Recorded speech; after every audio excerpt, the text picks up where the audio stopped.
রাজধানীর আকাশে নামার প্রস্তুতি নিচ্ছিল সামরিক পরিবহন বিমানটি, কিন্তু অবতরণের শেষ মুহূর্তেই ঘটে বিপর্যয়। দক্ষিণ আমেরিকার দেশ বলিভিয়াতে সামরিক বাহিনীর একটি হারকিউলিস বিমান বিধ্বস্ত হয়ে অন্তত 15 জন নিহত হয়েছেন। আহত হয়েছেন আরও অন্তত 30 জন। 27 ফেব্রুয়ারি শুক্রবার স্থানীয় সময় বিকেলে রাজধানী সংলগ্ন এলাকায় এই দুর্ঘটনা ঘটে। কর্তৃপক্ষ জানায়, দেশটির কেন্দ্রীয় ব্যাংকের নতুন নোট নিয়ে সান্তা ক্রুজ শহর থেকে উড্ডয়ন করেছিল বলিভিয়ার এয়ার ফোর্সেস হারকিউলিস বিমানটি। পরে অবতরণের সময় রানওয়ে থেকে ছিটকে রাজধানী লা পাজের কাছে এল আলতো শহরের একটি ব্যস্ত সড়কে আছড়ে পড়ে।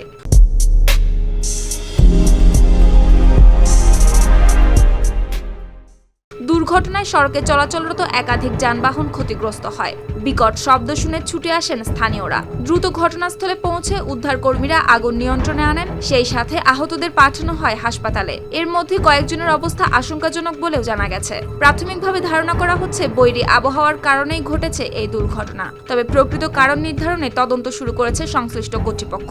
দুর্ঘটনার পরপরই সাময়িকভাবে বন্ধ করে দেওয়া হয় এল আলতো আন্তর্জাতিক বিমানবন্দর। পাশাপাশি বিমান চলাচল স্বাভাবিক করতে এবং ধ্বংসাবশেষ সরাতে কাজ করছে সংশ্লিষ্ট সংস্থাগুলো। এছাড়া নিহতদের পরিচয় শনাক্ত এবং ক্ষতিগ্রস্ত পরিবারগুলোর সহায়তায় কাজ করছে কর্তৃপক্ষ। শুক্তি রায়, RTV।